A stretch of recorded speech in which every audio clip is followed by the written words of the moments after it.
क्या आपकी लाइफ में भी सब कुछ उल्टा-पुल्टा चल रहा है, सब कुछ गड़बड़ हो रखा है? आपकी हेल्थ, आपकी वेल्थ, आपका करियर, आपके रिलेशनशिप सब कुछ एक साथ बिगड़ गया है, आपको ऐसा लगता है और आप ये सोचते हो कि सब कुछ एक साथ ठीक हो जाना चाहिए, राइट? अगर आप भी ऐसा सोचते हो तो आज का ये वीडियो आप लोगों के लिए बहुत ही ज़्यादा यूज़फुल होने वाला है, राइट? आज हम लोग समझने वाले हैं कि अगर आपकी लाइफ के हर एरिया गड़बड़ चल रहा है, सभी कुछ खराब हो रखा है, तो कैसे आप उसको स्टेप बाय स्टेप ठीक कर सकते हैं, वो भी लॉ ऑफ अट्रैक्शन की मैजिक के साथ, राइट? तो चलिए स्टार्ट करते हैं। नमस्ते दोस्तों, कैसे हो आप सभी लोग? आई होप आप सभी अपनी अपनी लाइफ में एकदम हंस मस्त और स्वस्थ होंगे। मेरा नाम है काजल और आप लोग देख रहे हैं we are the beautiful soul. तो देखो, सबसे पहले आपको ये समझना होगा कि अगर आपकी लाइफ में सब कुछ गड़बड़ चल रहा है, राइट, तो क्या सब कुछ एक साथ सुधारा जा सकता है ना? क्या सब कुछ एक साथ सुधारना पॉसिबल है?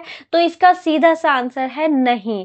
सब कुछ एक साथ सुधारना पॉसिबल नहीं है और शायद से होना भी नहीं चाहिए, राइट? देखो, जब लाइफ का सब एरिया बिगड़े होते हैं ना, तब हमारी सबसे बड़ी गलती ये होती है कि हम ये चाहते हैं कि कुछ भी करके एक ही बार में सब कुछ ठीक हो जाए। लेकिन आपको यहाँ पर सोचना होगा कि क्या ऐसा हुआ था कि कल तक आपकी लाइफ में एकदम सब कुछ ठीक था और आज आपकी लाइफ में सब कुछ खराब हो गया? नहीं ना।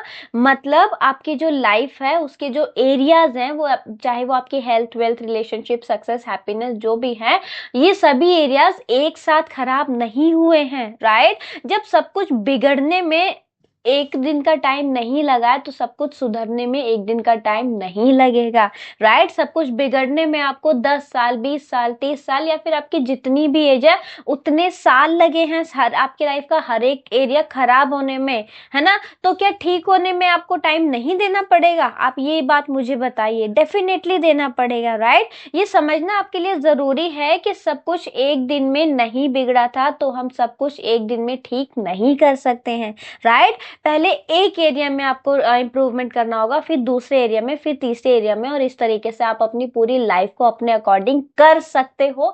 सबसे पहले तो इस चीज को एक्सेप्ट करना, इस चीज पे बिलीव करो कि यस आप कर सकते हो, राइट? क्योंकि देखो, जब खराब हुआ होगा तो भी पहले आपके किसी एक एरिया में रेजिस्टेंस आया होगा, है ना? और आपने उस पर लगातार अपनी एनर्जी दी होगी, लगातार फोकस किया होगा कि मेरे साथ तो ये खराब हो गया, मेरे साथ ऐसा क्यों हुआ? फॉर एग्जाम्पल मान लीजिए आपकी हेल्थ से शुरुआत हुई, राइट? आपकी हेल्थ में कोई चैलेंज आया, अब आप उस पर पूरा फोकस किए हुए हो कि मेरे साथ ये दिक्कत है, मेरे साथ वो दिक्कत है, मेरे साथ ही क्यों होता है, मेरी किस्मत क्यों खराब है, मेरे साथ ही ऐसा होना था। तब आप क्या कर रहे हो? आपकी जो हेल्थ में जो आपका रेजिस्टेंस आया, आपने उस पर अपनी पूरी एनर्जी दी, है ना? और अपने उस एरिया को और भी ज्यादा खराब किया, और उससे हुआ क्या? आपका हेल्थ का जो एरिया वो तो इम्प्रूव हुआ नहीं होगा, बल्कि उसी के इफेक्ट से आपके जो दूसरे एरियाज हैं वो भी बिगड़े होंगे, राइट? और फिर आपने इसी, अब ये दो एरियाज खराब हो गए, अब उसी से आपका तीसरा, और इसी तरीके से आप एक ऐसे लूप में फंस चुके हो, एक ऐसे सिचुएशन में आ चुके हो जहां पर आपकी लाइफ के हर एक एरियाज खराब हैं,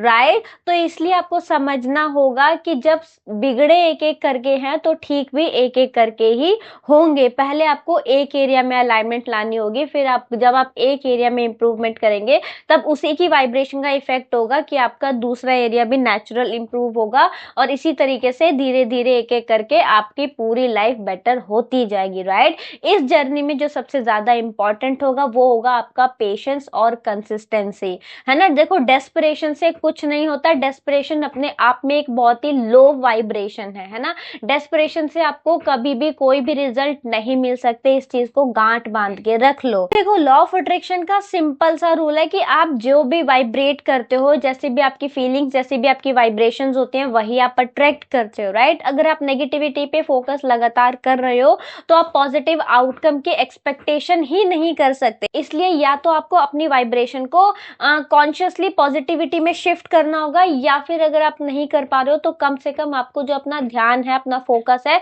वो नेगेटिविटी पे से हटाना होगा, राइट? क्योंकि नेगेटिविटी पर फोकस करके आप पॉजिटिविटी नहीं अपनी लाइफ में अचीव कर सकते, ठीक है? अब अगर आप डिसाइड करते हैं कि आपको मतलब अपनी लाइफ में अलाइनमेंट चूज करनी है, आपको अपनी लाइफ में वाइब्रेशनली वर्क करना है, तब आपको क्या करना होगा हम लोग आगे डिस्कस करते हैं। बट अगर आप नहीं कर पा रहे हो, है ना, आप चाह कर भी पॉजिटिव अपनी लाइफ के किसी भी एरिया के बारे में नहीं सोच रहे, तो सबसे सिंपल तरीका है ब्राह्मिक्स बताती हैं कि नेगेटिविटी पे से अपना ध्यान हटा दो, राइट। तो हम सबकी जो डिफॉल्ट मोड होता है वो पॉजिटिविटी ही होती है, जो कि मैंने अपने प्रीवियस वीडियो में डिस्कस किया था। आप चाहें तो वो वीडियो जा करके देख लीजिएगा, मैं वीडियो के एंड में और यहाँ पर आई बटन में लगा दूंगी, राइट। वहां पर हमने बहुत अच्छे से इस चीज को समझा था कि हम सभी का जो डिफॉल्ट मोड होता है वो पॉजिटिविटी ही होता है। हम सभी जन्म से ही अलाइनमेंट के साथ पैदा होते हैं, है ना। बस हमारी लाइफ की सिचुएशन होती है, हमारे सर्कमस्टांसेस होते हैं, हमारी अपब्रिंगिंग इस तरीके से होती है कि हम रेजिस्टेंस को अपनी लाइफ का एक बहुत इंपॉर्टेंट पार्ट बना लेते हैं, है ना। तो इसीलिए हमें क्या करना है, जो हमारी लाइफ में चैलेंजेस चल रहे हैं उनको पॉजिटिविटी में अगर नहीं शिफ्ट कर पा रहे हो तो वहां से अपना ध्यान हटा लो। कैसे ध्यान हटा सकते हो, जो भी आपको पसंद हो वो करो, राइट। जैसे कि मान लो म्यूजिक सुनो, अब अगर आपको कोई भी एक्टिविटी करना अच्छा लगता है आप वो करो। आप कुछ क्लासेस ज्वाइन कर सकते हो, डांस क्लास ज्वाइन कर लो, योगा क्लास ज्वाइन कर लो, स्विमिंग क्लास ज्वाइन कर लो, पेंटिंग क्लास ज्वाइन कर लो, अपने फ्रेंड्स के साथ घूमने जाओ। अगर आपको सोलो ट्रैवल पसंद है तो आप सोलो ट्रैवल करो, और अगर आपको कुछ भी समझ नहीं आ रहा ना तो लिटरली जाके सो जाओ। सीरियसली कह रही हूँ, जा करके सो जाओ। क्यों? क्योंकि जब हम सोते हैं ना तब हम कुछ सोच नहीं रहे होते, राइट। स्पेशली जो हमारा नेगेटिविटी पे जहाँ पे हमारा फोकस है, जो हमारे खराब एरिया है, वहां पर तो हमारा फोकस नहीं होता जब हम लोग सो रहे होते हैं। हम रेजिस्टेंस फ्री हो जाते हैं जब हम सोते हैं, राइट। क्योंकि सोते टाइम क्या होता है, जो हमारा सबकॉन्शियस माइंड है ना वो सबसे ज्यादा रिसेप्टिव और हीलिंग मोड में होता है, राइट। देखो यहाँ पर आपको समझना होगा कि पॉइंट ये है कि आपको जो भी करना पड़े करो, बस उस नेगेटिव थॉट से अपना ध्यान हटा लो जिस पर आपका लगातार फोकस है, और आप अपनी लाइफ में वैसी सिचुएशन, वैसे सर्कमस्टांसेस और भी ज्यादा मैनिफेस्ट कर पा रहे हो, राइट। क्योंकि जब हम नेगेटिविटी पे से ध्यान हटाएंगे तो ऑटोमेटिकली हम लोग अपनी नेचुरल स्टेट यानी कि अलाइनमेंट में लौट जाते हैं, राइट। अब बात कर लेते हैं कि अगर आप अपनी लाइफ में वाइब्रेशनली वर्क करना चाहते हो, आप चाहते हो कि मैं अपने एरियाज में कुछ इंप्रूवमेंट करूं, है ना, तब आपको स्टार्ट कहां से करना होगा। तो यहाँ पर सबसे पहले तो आपको ये समझना होगा कि आपको किसी एक एरिया से स्टार्ट करना होगा, राइट। क्योंकि मैंने आपको पहले भी बताया कि एक ही बार में सब कुछ ठीक करने की कोशिश भी नहीं आपको करनी है।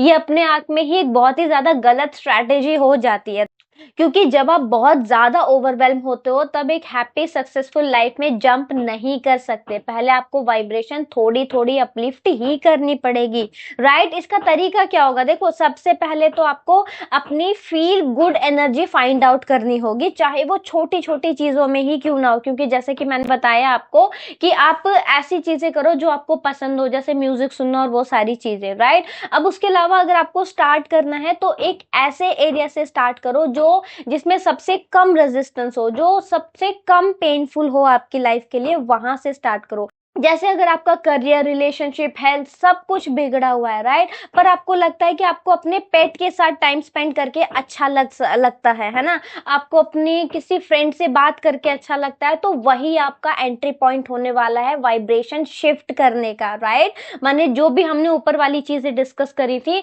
वही आपके एंट्री पॉइंट होंगे आपकी वाइब्रेशन को शिफ्ट करने के लिए, राइट। उसके अलावा आप क्या कर सकते हैं, डेली आपको छोटे छोटे प्रैक्टिसेस करने हैं। याद रखो, छोटे छोटे वर्ड को हमेशा याद रखो। 24 घंटे में से आपको 2 घंटा 4 घंटा बैठ के स्क्रिप्टिंग और ये सारी चीजें नहीं करनी। जितने भी यूट्यूब पे लॉ ऑफ अट्रैक्शन के प्रोसेसेस बताए जाते हैं, इवन मैंने भी जो बताए हैं, आपको घंटों बैठ के नहीं करने हैं। छोटे छोटे कम कम टाइम से आपको स्टार्ट करना है, राइट। आप ग्रैटिट्यूड की प्रैक्टिस करो बहुत ही थोड़े से टाइम के लिए, 5 मिनट के लिए करो, 5 मिनट वॉक करो, that is enough, right. Morning में आप थोड़ा सा टाइम निकाल सकते हो, इवनिंग में थोड़ा सा टाइम निकलता हो, लेकिन टाइम आपको कम कम से ही स्टार्ट करना है। क्योंकि अगर आप 1 घंटा 2 घंटा 15 मिनट 20 मिनट सोचोगे तो आप 1 दिन करोगे 2 दिन करोगे, आप उसमें कंसिस्टेंसी नहीं मेंटेन कर पाओगे, राइट।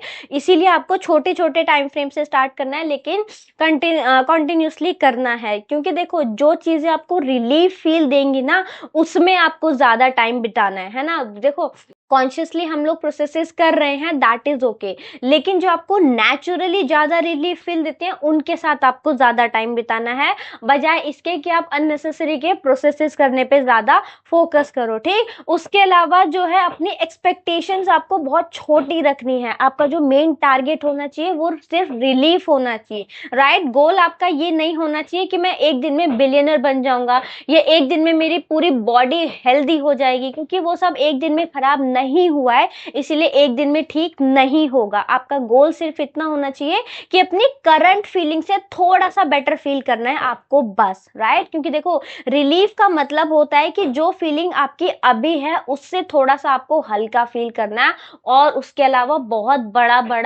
बड़े बड़े प्रोसेसेस, बहुत ज्यादा टाइम आपको स्पेशली पॉजिटिविटी क्रिएट करने में तो बिल्कुल भी स्पेंड नहीं करना है, ठीक है। उसके अलावा जो सबसे ज्यादा इंपॉर्टेंट है वो है कंसिस्टेंसी, ठीक है। कंसिस्टेंसी आपको मेंटेन करनी होगी, क्योंकि कंपाउंडिंग का जो इफेक्ट है ना, वो उसके थ्रू आपकी लाइफ चेंज होगी, राइट। जब आप रोज थोड़ा थोड़ा बेटर फील करने पे फोकस करोगे ना, तब यूनिवर्स आपको नए नए पॉजिटिव चीजें आपकी लाइफ में ला करके देगा, जिससे कि आपको और बेटर फील हो, ठीक है।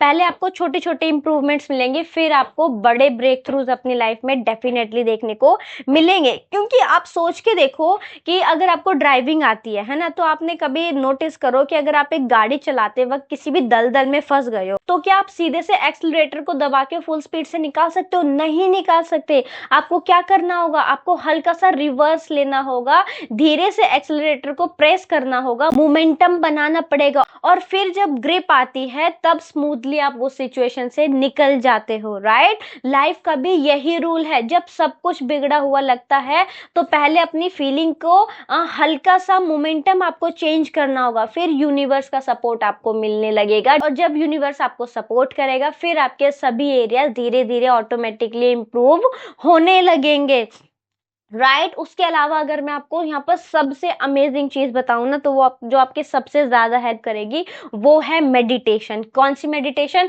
कोई फैंसी मेडिटेशन की मैं बात नहीं कर रही हूँ, और फैंसी से मेरा मतलब ये भी नहीं है कि मैं मेडिटेशन, जो अलग अलग तरह की मेडिटेशन है, मैं उनको डिसरिस्पेक्ट कर रही हूँ, बिल्कुल भी नहीं। मैं ट्रेडिशनल बेसिक मेडिटेशन की बात कर रही हूँ, क्योंकि मैं अभी उसी को फॉलो करती हूँ, राइट। डिफरेंट टाइप के मेडिटेशन मैंने ट्राई किए हैं, बट मुझे वो पसंद नहीं है, इसीलिए मैं अपने बेसिक ट्रेडिशन मेडिटेशन पे ही वापस आ गई हूँ, जिसके लिए मैंने प्रॉपर प्लेलिस्ट बनाई हुई है, आप जाकर के जरूर से देख सकते हैं। वो बहुत ही अमेजिंग प्लेलिस्ट है, जिसमें हमने बात करी है जिस ट्रेडिशन मेडिटेशन जो है, बेसिक मेडिटेशन, जिसमें हमें ब्रीदिंग पे फोकस करना होता है, अपना जो ध्यान है उसको हटाना होता है, नेगेटिव पॉजिटिव हर एक जगह से अपना जो पूरा फोकस है वो हमें अपने ब्रीदिंग पर लेकर आना होता है, राइट। क्योंकि देखो, मेडिटेशन एक ऐसी प्रैक्टिस है जो आपको डायरेक्टली आपके थॉट से, मतलब थॉट से ध्यान हटाने को बोल रही है, राइट। जब आप मेडिटेशन करते हो तब आपका फोकस ना तो पॉजिटिव थॉट्स पे होता है और ना ही नेगेटिव थॉट्स पे होता है, आपका फोकस सिर्फ और सिर्फ आपके ब्रीदिंग पर होता है। और यही जो टाइम होता है ना, जब आपका फोकस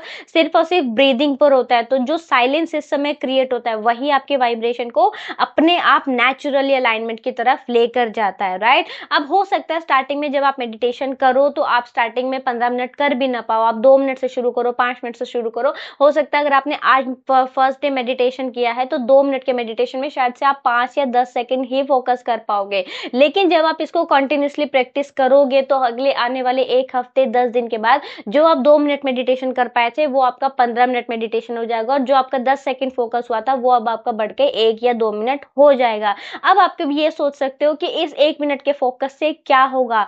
अब्राहम की यहाँ पर एक बहुत ही अमेजिंग बात हमेशा याद रखना। अब्राहम कहती है कि अगर आप अपनी लाइफ में मेडिटेशन आज से स्टार्ट कर रहे हो और आप आज की डेट में दुनिया के सबसे नेगेटिव लोगों में हो और आप मेडिटेशन को कंटिन्यूअसली 1 महीने तक करते हो, तो 1 महीने बाद आप इस दुनिया के सबसे कम नेगेटिव लोगों की लिस्ट में शामिल हो जाओगे, राइट। लेकिन इसमें जो सबसे इंपॉर्टेंट है वो है कंसिस्टेंसी, राइट। आपको डेली प्रैक्टिस करना होगा, आपको रिजल्ट का इंतजार नहीं करना होगा, आपको डेस्परेशन नहीं दिखानी होगी, राइट। सिर्फ अपनी वाइब्रेशन को हील होने देना है, वो भी नेचुरल तरीके से, विदाउट एनी डेस्परेशन। क्योंकि देखो, यहाँ पर अगर मैं आपको एक बहुत ही सिंपल सा एग्जांपल दूं ना, तो वो एक हो जाएगा पेड़ लगाने का। पेड़ लगाना, पौधा लगाना समझते हो ना, कैसे लगाते हैं? हम जमीन में गड्ढा खोदते हैं, हम एक बीज डालते हैं, उसको बंद करते हैं और हम उसे डेली पानी देते हैं, ठीक है। उसे डेली धूप मिल रही है, और हम उसको टाइम दे रहे हैं कि तुम अपना टाइम लो, अब उसको बाहर पौधा बनने में, बीज को पौधा बनने में, पेड़ बनने में, है ना। कि अगर हम इस सिचुएशन में बार बार उसको खोद खोद के देखें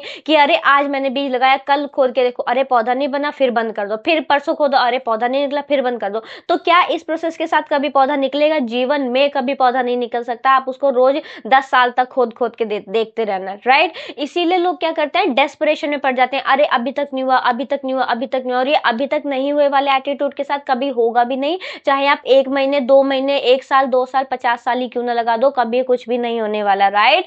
सिर्फ आपको ट्रस्ट करना है, यूनिवर्स को अलाउ करो कि हाँ मैं अलाउिंग मोड में हूँ, जो भी मेरी डिजायर है उसको डिलीवर करो, आई एम नॉट डेस्परेट। समझ रहे हो ना मैं आपको क्या समझाना चाहती हूँ? ठीक है। आपको याद रखना होगा यार कि आप अपनी लाइफ के क्रिएटर हो। आप चाहो तो आज से, इसी पल से अपने वाइब्रेशन को सुधारने की जर्नी शुरू कर सकते हो, चाहे आपकी लाइफ कितनी भी मैसी क्यों ना हो। एक छोटी सी शिफ्ट एक नई कहानी शुरू कर सकती है, आप ये समझ लो, राइट। तो शुरुआत करो एक एरिया से, एक मोमेंट से, और देखो कैसे आपकी पूरी लाइफ चमक उठेगी। बस आपको ट्रस्ट करना है, आपको अलाउ करना है, आपको यकीन करना है कि यूनिवर्स आपके साथ है, राइट। तो आई होप कि मैं आप लोगों को आज बहुत कुछ बताना समझाना चाहती हूँ, और मैं और भी 1 घंटे तक बोल सकती हूँ इस टॉपिक पे, बट वीडियो ऑलरेडी काफी बड़ा हो चुका है, तो मैं वीडियो को यहीं पर सम अप करना चाहूंगी, ठीक है। अगर आप लोग चाहते हैं कि मैं इसी बारे में और बात करूं तो कमेंट सेक्शन में बताइएगा, मैं इसी का एक सेकेंड पार्ट भी लेके आ जाऊंगी जिसमें मैं और अच्छे से एक्सप्लेन करूंगी, क्योंकि अलाइनमेंट और ये सारी चीजें मेरा फेवरेट टॉपिक है बोलने के लिए, ठीक है। मैं बहुत अच्छे से इस चीज पे आप लोगों से बात कर सकती हूँ, ठीक है। तो मैं उम्मीद करती हूँ कि आपको आज की वीडियो से काफी कुछ समझ में आया होगा, काफी कुछ सीखने को मिला होगा। बाकी वीडियो आपको कैसा लगा ये आप कमेंट सेक्शन में जरूर से बताइएगा। उसके अलावा अगर आपके मन में कोई भी डाउट, क्वेरी, क्वेश्चन है तो वो भी आप कमेंट सेक्शन में पूछ सकते हैं। मैं पूरी कोशिश करती हूँ, इवन मैं करती भी हूँ, क्योंकि अभी तो कमेंट्स कम ही आते हैं, तो मैं हर एक कमेंट का रिप्लाई करती हूँ, है ना। तो बाकी चलिए, आपको वीडियो कैसा लगा है जरूर से बताइएगा। अगर आपने वीडियो को यहाँ तक देखा तो आपका दिल से बहुत बहुत धन्यवाद। अब हम मिलेंगे नेक्स्ट वीडियो में, तब तक अपना खूब सारा ध्यान रखिए एंड याद रखिए, we are the beautiful souls guys. Bye bye.